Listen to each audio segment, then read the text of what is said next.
ಮೊದಲನೇದಾಗಿ ರಾಹುಲ್ ಗಾಂಧಿ ಅವರಿಗೆ ನೋಟಿಸ್ ಕೊಟ್ಟಿದ್ದಾರೆ ಅಂದರೆ ಅವ್ರು ಕೊಟ್ಟಂತ ದೂರಿಗೆ ಸಂಬಂಧಪಟ್ಟಂತೆ ದಾಖಲಾತಿಗಳು ರಾಹುಲ್ ಗಾಂಧಿ ಅವರು ಈ ದೇಶಕ್ಕೇನೆ ಎಲ್ಲ ಇನ್ಫಾರ್ಮೇಶನ್ ಕೊಟ್ಟಿದ್ದಾರೆ. ಅವರಾಗಲೇ ಕರ್ನಾಟಕದವರು ನಾನು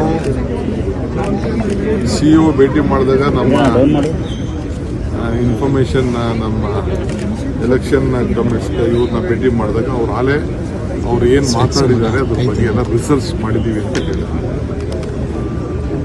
ಸೊ ನಾವು ಕೆಲವು ಇನ್ಫಾರ್ಮೇಶನ್ ಎಲ್ಲ ಕೇಳಿದ್ದೀವಿ. ಅವ್ರು ನೋಟಿಸ್ ಕೊಡಬೇಕು, ನಾವು ಪೊಲಿಟಿಕಲ್ ಲೀಡರ್ಸು, ನಾವೇನು ತಪ್ಪಾಗಿದೆ ಅಂತ ನಾವು ತಿಳಿಸಿದ್ದೀವಿ ಅವ್ರಿಗೆ. ಅವರು ಅದನ್ನು ಸೆಟ್ರೇಟ್ ಮಾಡಬೇಕು, ಕಾನೂನು ರೀತಿ ಕ್ರಮ ಕೈಗೊಳ್ಳಬೇಕಾದ್ರೆ ಅವ್ರ ಡ್ಯೂಟಿ. ನಾವಲ್ಲ, ಅವ್ರ ನೋಟಿಸ್ಗೆಲ್ಲ ನಾವೆಲ್ಲ ಎದರಲ್ಲ. ನಾವೇನಾದ್ರು ತಪ್ಪು ಹೇಳಿತ್ತು ಅಂತಂದರೆ ಕೇಸ್ ಹಾಕ್ಲಿ ಅವರು ನಮ್ಮ ಮೇಲೆ. ನಾವೇನಾದ್ರು ತಪ್ಪೇನಾದ್ರು ಹೇಳಿದರೆ ನಮ್ಮ ಮೇಲೆ ಏನು ಬೇಕಾದ್ರೆ ಕೇಸ್ ಹಾಕ್ಲಿ.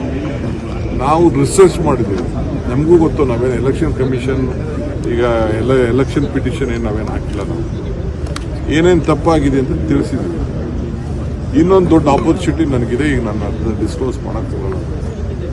ಸೊ ಏನು ರಾಹುಲ್ ಗಾಂಧಿ ಅವರು ಏನು ಹೋರಾಟ ಮಾಡ್ತಾ ಇದ್ದಾರೆ, ಈ ದೇಶದ ಪ್ರಜಾಪ್ರಭುತ್ವ ಉಳಿಸ್ಲಿಕ್ಕೆ, ಎಲ್ಲರಿಗೂ ಕೂಡ ನ್ಯಾಯ ಒದಗಿಸ್ಲಿಕ್ಕೆ, ಯಾರು ವೋಟರು ಈ ರೀತಿ ಮಿಸ್ಯೂಸ್ ಆಗಬಾರ್ದು, ಯಾವ ರಾಜಕೀಯ ಪಕ್ಷದವರು ಯಾವುದೇ ಪಕ್ಷದವರು ಮಿಸ್ಯೂಸ್ ಮಾಡ್ಕೊಳ್ಬಾರ್ದು ಅನ್ನೋ ದೃಷ್ಟಿಯಿಂದ ಈ ಹೋರಾಟವನ್ನು, ಇದು ರಾಷ್ಟ್ರ ಮಟ್ಟದ ಹೋರಾಟವನ್ನು ಕೈಗೊಂಡಿದ್ದಾರೆ. ಅದು ಫ್ರೀಡಮ್ ಪಾರ್ಕ್ನಿಂದ ಪ್ರಾರಂಭ ಮಾಡಿದ್ದಾರೆ. ತಮಗೂ ಕೂಡ ಪತ್ರ ಬರೆದಿದ್ದಾರೆ, ನೀವು ಬರೀ ದೂರು ಕೊಟ್ಟಿದ್ದೀರಾ, ದಾಖಲೆ ಕೊಟ್ಟಿಲ್ಲ ಅಂತ ಕೆಲವು ಇನ್ಫಾರ್ಮೇಶನ್ ಕೇಳಿದ್ದೀನಿ. ನಾನು ಅವ್ರಿಗೆ ಕೆಲವು ಇನ್ಫಾರ್ಮೇಶನ್ ಕೇಳಿದ್ದೀನಿ, ನನಗೆ ಇನ್ನೂ ಗೊತ್ತಿಲ್ಲ. ನನಗೆ ವಾಟ್ಸಪ್ಪಲ್ಲಿ ಬಂದಿದೆ, ವಾಟ್ಸಪ್ಪಲ್ಲಿ ನನಗೆ ನಮ್ಮವ್ರು ಕಳಿಸ್ಕೊಟ್ಟಿದ್ದಾರೆ. ನಾನು ಇವತ್ತು ನೋಡ್ತೀನಿ, ನೋಡ್ಬಿಟ್ಟು ಕೇಳ್ತೀನಿ ಅವ್ರಿಗೆ ಏನೇನು ಬೇಕು ಎಲ್ಲ ಕೊಡೋಣ. ನಾವೇನು ನಮ್ಮ ಹತ್ರ ಏನು ರಿಸರ್ಚ್ ಟೀಮ್ ಏನು ಮಾಡಿದೆ ಅದನ್ನೆಲ್ಲ ನಾವೆಲ್ಲ ಕೊಡ್ತೀವಿ. ಆಗಲೇ ನೀವೆಲ್ಲ ಕೆಲವು ಮೀಡಿಯಾನವರೆಲ್ಲ ಹೋಗಿದ್ದೀರಾ, ಹೋಗಿ ಸ್ಪಾಟ್ಗಳನ್ನೆಲ್ಲ ಹೋಗಿ ನೋಡಿದ್ದೀರಾ. ನಿಮ್ಮ ಮೀಡಿಯಾವರೆಲ್ಲ ಕೆಲವೆಲ್ಲ ಬಂದು ತಿಳಿಸಿದ್ದಾರೆ.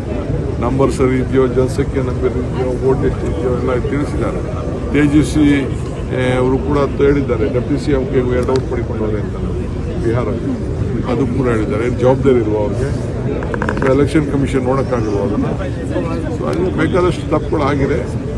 ಹೋರಾಟ ಮುಂದುವರಿಸಿ. ಸರ್, ಇಡೀ ರಾಷ್ಟ್ರ ಮಟ್ಟದಲ್ಲಿ ಹೋರಾಟ ಮಾಡ್ತಾ ಇದ್ದೀರಿ ಸರ್. ಆದ್ರೆ ನಿಮ್ಮದೇ ಸರ್ಕಾರದ ಸಚಿವರು ಇದು ನಮ್ಮ ಸರ್ಕಾರದ ಅವಧಿಯಲ್ಲೇ ಆಗಿದೆ ಅಂತ KN ರಾಜಣ್ಣ ಅವರು ಹೇಳ್ತಾ ಇದ್ದಾರೆ. ನಮ್ಮ ಅಧಿಕಾರಿಗಳು ಅದಕ್ಕೆ ಡೆಲ್ಲಿಯವರು ಮತ್ತು ಚೀಫ್ ಮಿನಿಸ್ಟರ್ ಇಬ್ಬರು ಉತ್ತರ ಕೊಡ್ತಾರೆ. ದೂರ ಹೈಕಮಾಂಡ್ ನಮ್ದು ತಪ್ಪಿದೆ ಅಂತ ಹೇಳಿದೆ. ಯಾಕಂದ್ರೆ ಎಲೆಕ್ಷನ್ ಬಿಡುಗಡೆ ಆದಾಗ ನಾವು ಅಬ್ಜೆಕ್ಷನ್ ಮಾಡಬೇಕಾಗಿತ್ತು, ಮಾಡಲಿಲ್ಲ. ನಮ್ದು ತಪ್ಪಿದೆ. ಚೀಫ್ ಮಿನಿಸ್ಟರ್ಗೆ ಕೇಳಿದ್ರೆ ಬಹಳ ಒಳ್ಳೇದು. ಮತ್ತು ದೆಹಲಿಯವರು ಅದಕ್ಕೆ